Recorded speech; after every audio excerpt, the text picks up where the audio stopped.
இன்றைக்கு தமிழனுக்கு எதிராக உலக நாடுகள் எல்லாம் மிக அழகாக தந்திரமாக பகடை உருட்டி கொண்டிருக்கிறது.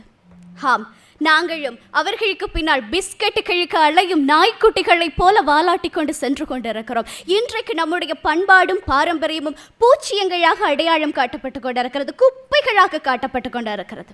அப்படியானால் எதற்காக இந்த குப்பை பண்பாட்டின் ஆலயங்களையும் கட்டடங்களையும் சுற்றி உங்களுடைய ஐரோப்பிய அமெரிக்க ஆய்வு என்கிற பேரில் கழுகுகள் சுற்றி சுற்றி வட்டமடிக்க வேண்டும்? எங்களுடைய மரதக்கலையும் இசைக்கலையும் ஆய்வு செய்வதற்காக எதற்காக நீங்கள் கோடி கோடியாக செலவு செய்ய வேண்டும்? எங்களுடைய யோகக்கலையை கோடி ரூபாய் செலவில் எதற்காக நீங்கள் ஆய்வு செய்ய வேண்டும்? அதையும் தாண்டி எங்களுடைய மூலிகை காடுகளுக்குள்ளே எதற்காக ரகசியமாக உங்களுடைய உலங்கு வானூர்திகள் உலாவ வேண்டும்? ஏதோ இருக்கிறது என்பதனால் தானே எங்களை சுற்றி சுற்றி வருகிறீர்கள்.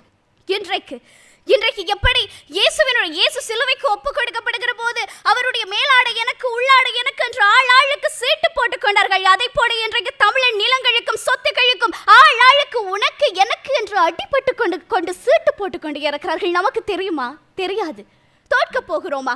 எப்படி போர் செய்ய போகிறோம்? எது வெற்றி? இப்படை தோற்கின் என்பதற்கு முன்பதாக எது வெற்றி? வெற்றி என்பது ஒரு இனத்தை அழித்து இன்னொரு இனம் வாழ்வது கிடையாது. வெற்றி என்பது எந்த இனம் தன்னுடைய இருப்பை பாதுகாத்துக் கொள்கிறதோ அதற்கு பெயர் தான் வெற்றி. நம்முடைய இருப்பை பாதுகாத்துக் கொள்ள என்ன செய்ய போகிறோம்? இன்னொரு யுத்தம் செய்ய போகிறோமா? 30 ஆண்டுகள் படை வளர்த்தோம், ஒரே நாளில் தாரை வார்த்து கொடுத்தோம், வீட்டுக்கு ஒரு வீரன் என்று அனுப்பி இன்றைக்கு அனுப்புவதற்கு எங்களிடம் எதுவும் கிடையாது, இலக்கு எதுவும் கிடையாது. இந்த நேரத்தில் எந்த ஆயுதத்தை ஏந்தி இந்த படையை பாதுகாக்க போகிறோம்? நமக்குள்ளே 1000 பிரிவுகள், ஜாதி சண்டை, மத சண்டை, அந்த சண்டை இந்த சண்டை. தேயிலை தோட்டங்களுக்கு கீழே தமிழன் செத்து விழுகிற போது இந்திய தமிழன் தானே என்று பேசாமல் இருந்தோம். ஒரு நாடை ஒரு தமிழனை 18 நாடுகள் சேர்ந்து தம்சம் செய்த போது என்ன செய்து கொண்டிருந்தோம்? இலங்கை தமிழன் தானே என்று பார்த்து கொண்டிருந்தோம். இப்படி போனால் நம் படைக்கு என்ன ஆகும்?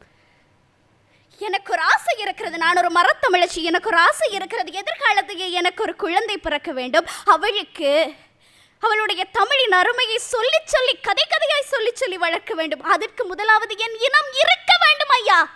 என் இனம் இருப்பதற்காக எந்த ஆயுதத்தை எடுத்து நான் போராடுவேன்? நிலம், நீர், தீ, காற்று, ஆகாயம், பஞ்சபூதங்களையும் முகவரிகளாக சொன்ன இனம் எங்களுடைய இனம். அந்த ஆயுதத்தை கையில் எடுப்போம். இயற்கையை பாதுகாப்பதுதான் ஒரு இனத்தை பாதுகாப்பதாகும். இறுதியில் ஒன்றை சொல்லிக்கொள்ள விரும்புகிறேன். புலி பதுங்குவது எல்லாம் பயந்து விட்டது என்று அர்த்தம் கிடையாது.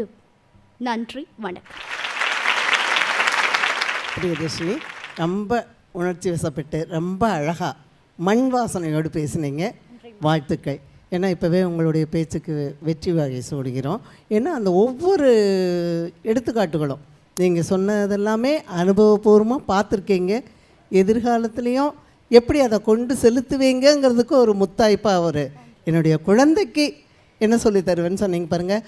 அந்த உணர்வு தான் வேணும்னு நாங்கள் எதிர்பார்க்குறோம். நல்ல உணர்வுக்கு பாராட்டுகள். உங்களுக்கு ஒரு கேள்விம்மா. இப்போ யானையின் பலம் எதிலே? தும்பிக்கையிலே. மனிதனுடைய பலம் எதிலே? நம்பிக்கையிலேன்னு சொல்லுவோம் இல்லைங்களா? உங்கள்கிட்ட அந்த நம்பிக்கை நிறையா இருக்குது.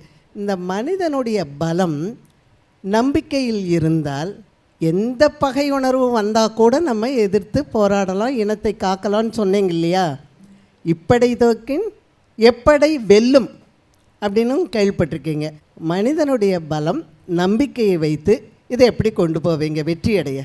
நான் எதுவாக எதை நினைக்கிறேனோ நான் அதுவாக ஆகிறேன்.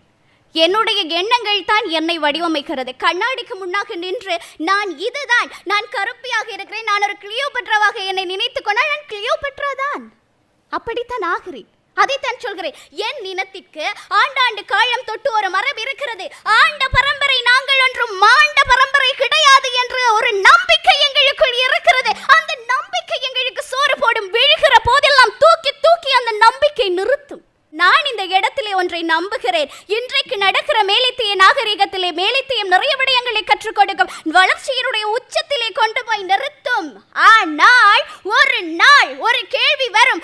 இந்த எல்லாமே தலைகீழாய் மாறும். இதை யார் சரிப்படுத்த போகிறார் என்ற கேள்வி வரும். எங்கிருந்தான் என்று தெரியாது, என்ன செய்தான் என்று தெரியாது. ஆனால் அந்த இடத்திலே ஒருவன் எழும்பி நிற்பான். அவன் நான் தமிழன். அந்த எழும்பி நிற்கிற தமிழன் எல்லா தீங்குகளுக்கும் எல்லா விடை காண